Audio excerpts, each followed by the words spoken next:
Hello believe yourself में आप सभी का स्वागत है जहां पर आप देख सकते हैं कंप्लीट बुक समरी।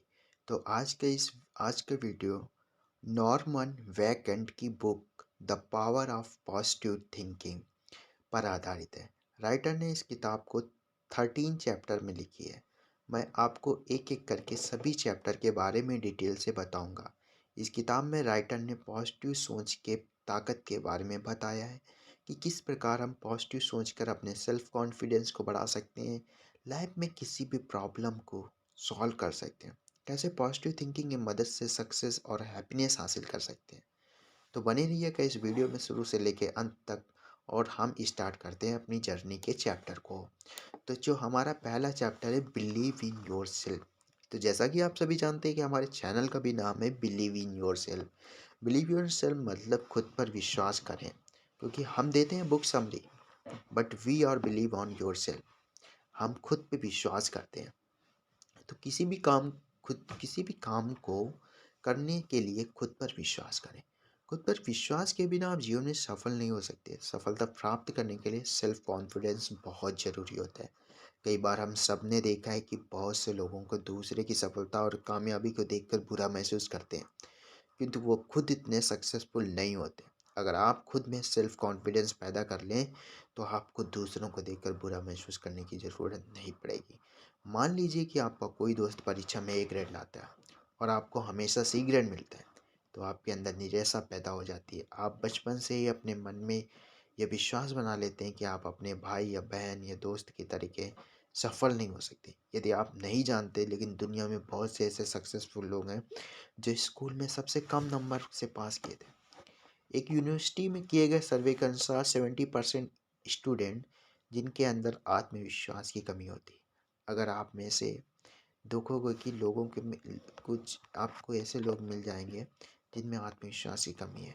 ऐसे लोग हमेशा डर महसूस करते हैं, उन्हें अपनी काबिलियत पर विश्वास नहीं होता। इस तरह के डर को दूर करने के लिए सबसे अच्छा तरीका है कि खुद पे विश्वास करना और अपने अंदर आत्मविश्वास पैदा करना। अपने अंदर आत्मविश्वास पैदा करने के लिए आपको पॉजिटिव विचार सोचने होंगे। आपकी भावनाओं को भी पॉजिटिव रखना होगा। आप ऐसा कर सकते हैं कि लिस्ट बनाइए। इस लिस्ट में अपनी सभी पॉजिटिव खूबियों के बारे में लिखना शुरू कर दीजिए। अगर आप अपने दिमाग में सोचेंगे कि आपके अंदर धीरे धीरे आत्मविश्वास आ रहा है, आप किसी भी तरीके की सिचुएशन से बाहर निकल सकते हैं। राइटर लिखते हैं कि विश्वास कीजिए, ईश्वर हमेशा आपके साथ है, आपको रास्ता दिखाएगा। जब आप किसी चीज़ पर विश्वास करते हैं तो आपकी तस्वीर आपके दिमाग में बना लेते हैं और यह तस्वीर आपकी सच्चाई बन जाती है। अब हम सेकंड पॉइंट पे बात करने वाले हैं। सेकंड हमारा पॉइंट जो इस बुक्स का होने वाला है, a peaceful mind generate a power. शांत दिमाग ताकत का उत्पादन करता है। इस चैप्टर में राइटर ने बताया कि शांत मन एक तनाव भरे मन से कई अधिक पावरफुल होता है। अगर आप बहुत तनाव वाला जीवन जी रहे हैं तो आपके विचारों को बदलने की ज़रूरत है। मन को शांत करने की ज़रूरत है। अपने विचारों को बदलने के लिए आपको थोड़ी सी मेहनत करनी होगी। इसके लिए आपको अपनी सोच बदलना होगा। अपने मन को शांत करने का अच्छा तरीका है कि अपने मन के से सभी निगेटिव विचार जैसे डर, जलन, नफरत, रिग्रेट की भावनाओं को पूरी तरीके से निकाल देना। आपको ऐसा दिन कम से कम 2 बार करना चाहिए और ऐसा करने के बाद आप अपने मन को दोबारा से ये नेगेटिव विचार ना आए, इसके लिए आपको के बारे में सोचना चाहिए। राइटर लिखते हैं कि अपने मन को शांत के लिए आप प्रकृति यानी नेचर का सहारा ले सकते हैं। अच्छी तस्वीर दे सकते हैं, जैसे कि शांत समुद्र के पानी को किनारे की ओर बहते हुए देखना, चांद की रोशनी को धरती पे आते हुए देखना। फिर देखिएगा आप किस तरीके की खूबसूरत तस्वीरें आपके मन में शांत करने का काम करती है। आप अपने आप को कह सकते हैं कि आपका अपने जीवन में कंट्रोल है। आपके अंदर सेल्फ कॉन्फिडेंस कूट कूट कर भरा है। इस तरह के पॉजिटिव विचार आपको जीवन में आगे बढ़ने में मदद करेंगे। अपने मन को शांत करने के लिए राइटर ने हमें एक तरीका बताया। राइटर कहते हैं कि जब आप किसी शांत जगह पर बैठ जाइए और अपनी आंखें बंद करके 15 मिनट तक सिर्फ महसूस कीजिए कि दुनिया का सबसे ज़्यादा खुश इंसान आप ही हैं।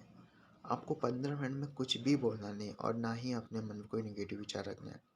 आपको अपने आप को तालाब के एकदम शांत पानी में तरह के रखना है, जिसमें कई लहरें नहीं है, कोई लहर नहीं, और देखना है कि आप कितनी दूर तक पानी में शांत रह सकते हैं। बार-बार प्रैक्टिस करने से आपका मन शांत करने में कामयाब हो जाएँगे। क्योंकि अब हमारा जो थर्ड पॉइंट है उसमें how to have constant energy, निरंतर ऊर्जा कैसे प्राप्त करें। राइटर लिखते हैं कि अपने बारे में जो भी सोचते हैं उसका आपके शरीर पे बहुत इफेक्ट पड़ता है। अगर आप सोच रहे हैं कि आप बहुत थके हैं तो आप शरीर इस बात को मान लेगा कि आपके मन में विश्वास बढ़ने के अंदर एनर्जी जनरेट होगी। कि एक व्यक्ति ने राइटर से कहा कि वह अपनी एनर्जी को बढ़ने के लिए चर्च जाता है। राइटर ने उसकी बात को बिल्कुल सही कहा, क्योंकि हर प्रकार की एनर्जी ईश्वर से मिलती है, फिर चाहे इलेक्ट्रिसिटी पावर हो या स्पिरिचुअल पावर हो। दुनिया के सबसे सफल कामयाब व्यक्ति किसी न किसी ईश्वर रूप से कांटेक्ट में थे, जिससे उन्हें कामयाब होने की एनर्जी मिली। कामयाब लोग अपनी इमोशनली मेंटली ऑर्गेनाइज रखते हैं। कोई भी उम्र हो, कैसी भी सिचुएशन हो, हमारी एनर्जी को रोक नहीं सकती। जीवन का मतलब है जीवन की शक्ति। अगर आप नेचर के नियमों को पालन करते हैं तो हमेशा पावरफुल बने रहेंगे। एनर्जेटिक बने रहने के लिए ईश्वर के साथ कदम से कदम मिलाकर चलना पड़ेगा। ईश्वर के साथ कदम से कदम मिलाने से हर दिन घर के बाहर जाइए, किसी पेड़ के नीचे जाकर लेट जाइए, अपने पेड़ों को छू कर निकलती हुई हवाएं की आवाज़ को सुनिए, क्योंकि शहर के ट्रैफिक में रहकर ईश्वर के साथ कांटेक्ट नहीं बना सकते। नेचर की एनर्जी आपके पास नहीं आ सकती। किसी शांत जगह का चुनाव कीजिए। अगर आप एनर्जेटिक बने रहते हैं तो आप उस काम को करना शुरू कीजिए जिसमें आपको सबसे ज़्यादा इंटरेस्ट है। आप अपना सारा ध्यान, अपनी सारी एनर्जी काम करने में लगा दीजिए। जब आप अवेबिलिटी से काम करने की कोशिश करते हैं तो आप बहुत ही एनर्जेटिक बन जाते हैं। ट्राई प्रेयर पावर, प्रार्थना की शक्ति का उपयोग करें, जो हमारा फोर्थ पॉइंट है। लेखक ने कहा है कि जो लोग बिजनेस में परेशानियों को लेकर बहुत दुखी थे ना, दोस्त कह रहा था कि मुझे नहीं लगता कि इस दुनिया में कोई भी मेरी मदद कर सकता है। इस बात को सुनने से उस व्यक्ति को दोस्त ने कहा कि तुम गलत हो, मुझे पता है दुनिया में सारी परेशानियों का हल है। कोई ना कोई पावर जरूर होती है, हम सबकी मदद करती है। उस पावर से मिलने के लिए तुम्हें प्रार्थना करनी होगी, तो क्यों ना तुम प्रार्थना की शक्ति को ट्राई करो। तब जो पहला दोस्त था ना, उसने कहा कि मैं प्रार्थना करता हूँ, मुझे सही तरीके से पता है कि प्रार्थना कैसे की जाती है। अगर तुम्हें मुझे प्रैक्टिकल करके बताओ तो तुम जैसा कह रहे हो, जितना विश्वास तुम्हारे अंदर है वो मेरे अंदर भी आ जाए। इसके बाद उसने दोस्त को प्रार्थना करने का सही तरीका बताया, और जैसे ही उस व्यक्ति को सही तरीका बताया ना, उस वो पहले से ज़्यादा होपफुल हो गया, आशावादी हो गया, खुश रहने लगा। हमारे मन की जो निगेटिव भावना है ना, जितनी भी परेशानी है, वह सिर्फ तब होती है जब हमारे मन के अंदर शांति नहीं होती। प्रार्थना एक ऐसी चीज़ है जो हमारे शांति को दोबारा जनरेट करती है, हमारी आत्मा से कांटेक्ट करती है। राइटर लिखते हैं कि हम सब सुबह उठकर सबसे पहले भगवान के सामने खड़े होकर प्रार्थना करते हैं, कि कहीं ना कहीं हमें विश्वास है कि हमारी भगवान बात जरूर सुनेगा। प्रार्थना हमारी परेशानियों को खत्म करने की बहुत पावर होती है। इसके लिए आपको ये जानना बहुत ज़रूरी है कि जब आप प्रार्थना करें तो ऐसा महसूस होना चाहिए कि आप दुनिया की सबसे बड़ी पावर के साथ जुड़ चुके हैं, क्योंकि ये आपके लिए यूनिवर्स है। आपको अगले 24 घंटों में कुछ ऐसे मिनट निकालिए जो भगवान के लिए प्रोसेस हो, स्पिरिचुअल हो। जब आप किसी बात के लेकर परेशान हैं तो कुछ देर तक अपनी आंखें बंद कर लीजिए। मन में विश्वास कीजिए कि भगवान आपके चारों तरफ है और ये देख रहा है। आप भगवान को प्रेजेंस महसूस करते हैं। हमेशा भगवान को धन्यवाद कीजिए। आपको विश्वास होना चाहिए कि अगर आप पूरी ईमानदारी से काम करेंगे तो भगवान तक जरूर पहुंचेंगे। कभी ये मत सोचिए कि मैंने क्या मांगा, भगवान ने क्या दिया। भगवान ने जो भी दिया ना, उसका धन्यवाद कीजिए, क्योंकि आप जो सबसे बेहतर कर सकते हैं ना वह कीजिए, और रिजल्ट भगवान पे छोड़ दीजिए। सबसे अच्छा तरीका यही है कि हम लिस्ट बना लीजिए जिसके लिए प्रार्थना करना चाहते हैं। जितना ज़्यादा आप दूसरों के लिए प्रार्थना करेंगे उतनी ही ज़्यादा प्रार्थना सुनी जाएगी। अब नेक्स्ट पॉइंट पे हम बात करते हैं, how to create your own happiness, अपनी खुशी स्वयं कैसे बनाएं। अगर आपसे यह पूछा जाए कि कौन डिसाइड करेगा कि आप खुश हैं, आप खुश नहीं हैं, इसका जवाब तो आप खुद ही डिसाइड करते हैं। आप खुश हैं या नहीं हैं, आप अपने लिए अपनी खुशियाँ खुद ही तैयार कर सकते हैं। खुश रहना बहुत आसान है, लेकिन ज़्यादातर लोग अपने आस-पास की नेगेटिव चीज़ को देखते रहते हैं। खुश रहने की कोशिश नहीं करते। हमारे आस-पास खराब माहौल है, हमें दुखी करता है, लेकिन कुछ चीज़ें पॉज़िटिव भी हैं। हमें आपको बस नज़रिया बदलना है। आपके माहौल दुखी बजाय के होप ढूँढनी चाहिए। खुश रह सकते हैं। अगर आप खुश रहेंगे तो आपके परिवार और आस-पास के लोगों को देखकर खुशी होगी, अनुभव करेंगे। राइटर कहते हैं कि अगर आप खुश रहने का तरीका ढूँढ रहे हैं, तो हमेशा खुश रह सकते हैं।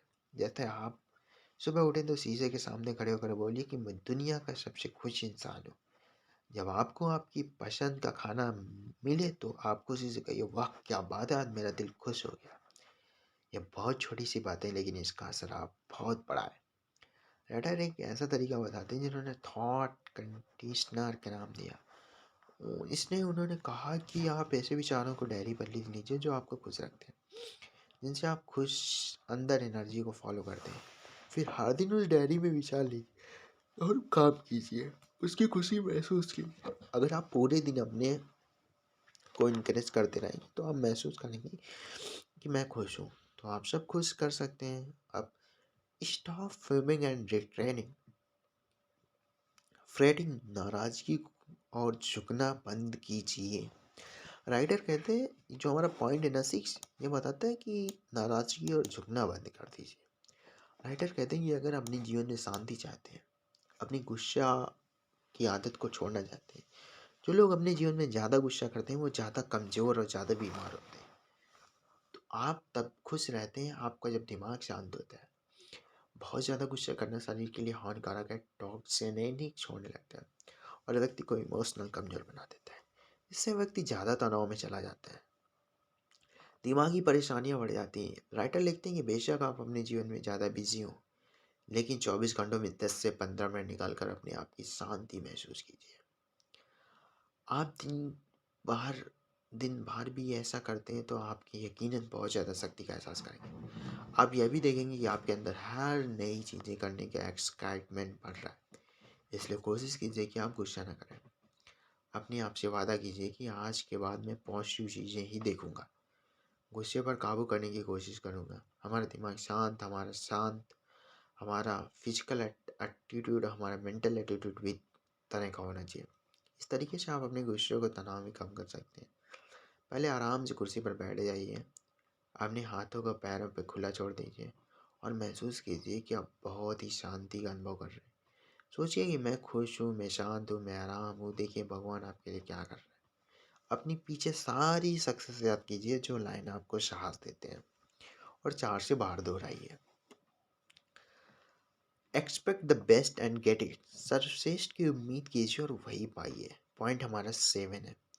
हमें हमेशा ऐसा उम्मीद करना चाहिए कि व्हाट एवर आई डिड ना, और जो मैंने किया था और जो मैं करूँगा वो बहुत ही बेटर होने वाला है और मैं उसमें भी बेस्ट ला सकता हूँ।